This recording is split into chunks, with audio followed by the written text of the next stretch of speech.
Presse bi yëpp dëkk ci tey dans votre émission Samedi Mag vous aurez des stylistes qui vont venir. Mike Sylla va venir avec nous à la une du journal Tribune. ñu ne les Sénégalais ne s'habillent plus.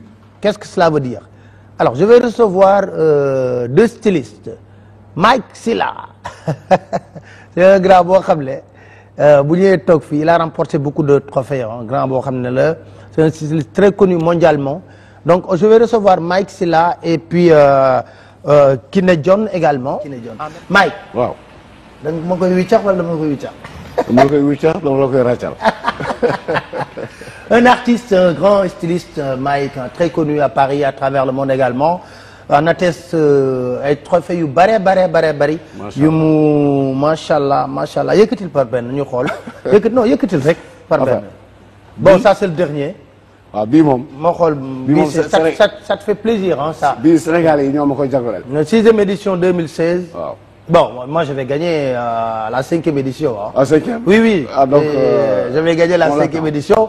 Alors très bien, ça tu peux le tenir après les gens vont. Bien sûr, ouais. Alors ça c'est le premier. Ça c'est vraiment une fierté parce que oui, Sénégal pour la première fois ñu reconnaître voilà. au Sénégal, c'est une fierté. Calbas, prix Calbas styliste de la diaspora, 6e édition 2016 diaspora Mike Sylla. Merci. Alors très bien, ça c'est Mike.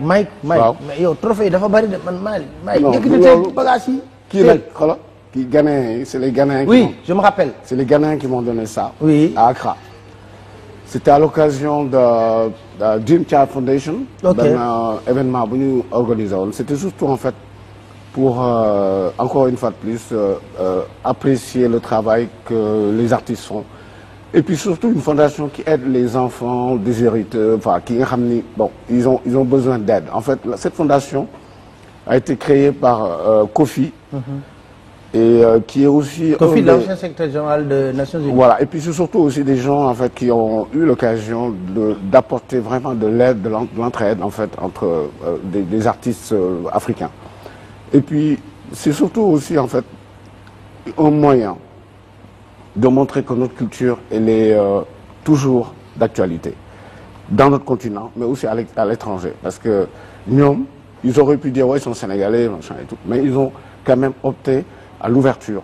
Les Ghanéens sont des gens yi nga xam ne ils sont très panafricains et puis ils ont une vision très avant-gardiste de comment l'art et surtout l'économie associée entre l'art et le business. Donc ils m'ont dit de venir naturellement apporter une idée qui allait développer la fondation avec évidemment un titre qu'ils m'ont donné. Ils m'ont éventuellement dit d'être ambassadeur. Voilà.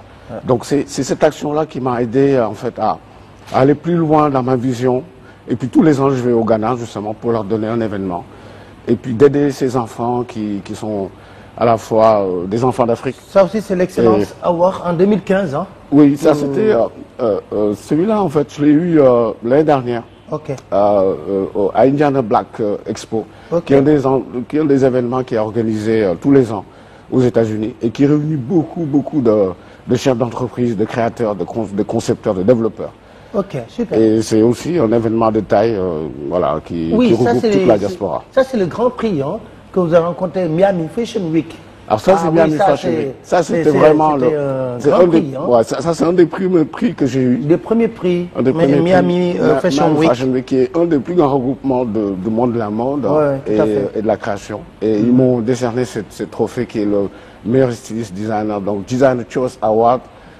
Qui a été un événement. Ok, Designer Choice Award avec Mike Sylla. C'était en 2013, ça. 2013, voilà. Ouais, je me rappelle, on en a discuté à Paris. Voilà, bimom, ça a été vraiment une fierté pour le Sénégal. Pour moi, c'était une fierté pour le Sénégal.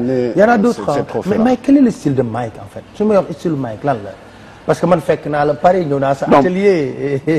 Mon style est avant-gardiste, mais c'est surtout universaliste. Moi, j'ai jamais voulu en fait faire une mode que pour les Africains ou pour éventuellement dire que les Africains doivent venir apprécier mon travail. Moi, je suis en fait quelqu'un, tu sais, je suis natif d'Al Médina. C'est un quartier bi nga xam ne bii on a melting pot là, on s'ouvre vraiment aux autres cultures du monde.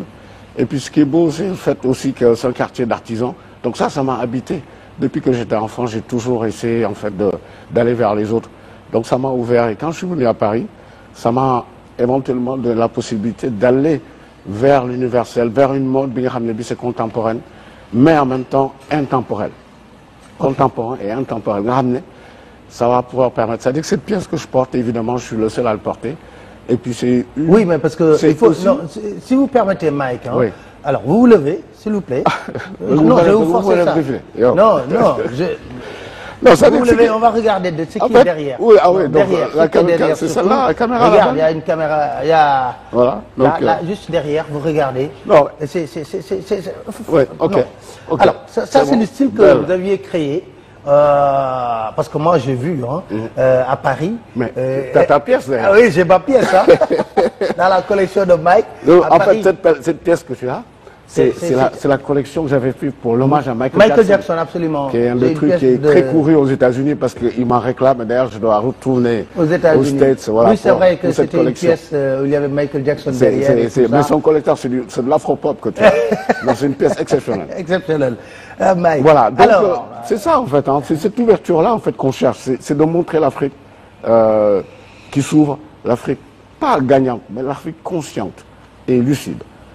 Parce que notre culture, c'est quand même avant tout une culture qui influence beaucoup d'autres. L'Afrique est plus que jamais, et le sera toujours, une référence pour les autres qui sont dans les tendances et autres. Hein. C'est-à-dire qu'à l'heure actuelle, ils vont faire monter la culture, surtout la mode africaine. Malheureusement, ce n'est pas forcément les Africains qui en profitent. Ce n'est pas les Africains qui, naturellement, d'ailleurs, il le dira, le wax, le boom du wax, ils l'ont fait monter, mais ni au niveau de l'industrie, hein, je parle, hein, c'est pas forcément les créateurs africains. Mike, permettez-moi, nous c'est un élément de bi, da nga am courage jël xam nga bi xamoo ko fàtte nga ko de. Mais faut bi. Fu ma jëlee bi ah, xam nga bi fan la. Mais bi ça vous avez fait benn défilé boo xam ne c'est pour les grosse pointure. Voilà, ça j'avais besoin un peu de montrer que les femmes, elles sont belles, toutes les femmes. Dans toutes les formes, elles sont toutes les formes. T'as pas besoin d'avoir exactement la ligne 36, 34, 38. Alors que fii da nga jël gars yu pataay. Voilà, donc fii moom waaw ñi nga xam ne solal leen quoi. Exactement, jox leen aussi. jox leen style, jox leen seen gëdd, jox leen aussi seen esprit d'ouverture. Et c'est ça qui m'a plu en fait dans ce défilé-là. Oui, c'est ce qu'on appelle entre guillemets les femmes rondes. Mais là, c'est les hommes. Là, c'est les hommes. Hein. Donc, ça, c'est les hommes. Après, il y aura les femmes rondes, très rondes d'ailleurs, j'ai remarqué. Oui, non, mais c'est surtout, en fait, comme je disais, la mode est universaliste. Elle est aussi, sans exception, il n'y a pas de sectarisme à la mode. Hein. Il faut que nous ramco. Et puis, moi, ce que je fais, en fait, c'est un concept. Je ne suis pas... Voilà les femmes rondes. Hein. Ah, oui, elles sont là. Regarde les femmes rondes. Les femmes rondes qui sont très bien habillées ici, hein, par Mike. Ouais. Vous avez vu le manteau? Voilà. Et d'ailleurs, les robes qui sont à l'intérieur que tu as pu faire défiler tout à l'heure, le défilé que j'avais fait donc à Guyane Fashion Week, il y a une autre marque que j'ai créée depuis 2-3 ans qui s'appelle Dakar Vintage. C'est ce que d'ailleurs les femmes portent à l'intérieur. Ça, c'est une autre Dakar Vintage, DKR Vintage. Dakar Vintage, et c'est en fait toujours donner hommage à ma ville natale, Dakar, mais c'est surtout aussi montrer que... Vous êtes très élégante, madame. Hein? Que ces femmes, elles sont d'une grande beauté. Et puis elles le portent tellement bien, elles sont chic. Et moi j'aime bien éventuellement leur donner une personnalité. C'est tout à fait ça d'ailleurs l'esprit de Bifal Dream. C'est avant tout un concept. C'est vrai. On va revenir sur l'esprit de Bifal Dream. Mais yo, tu travailles beaucoup avec le cuir. Moi, en fait, je prends vers l'Occident et j'africanise. Ah, ok.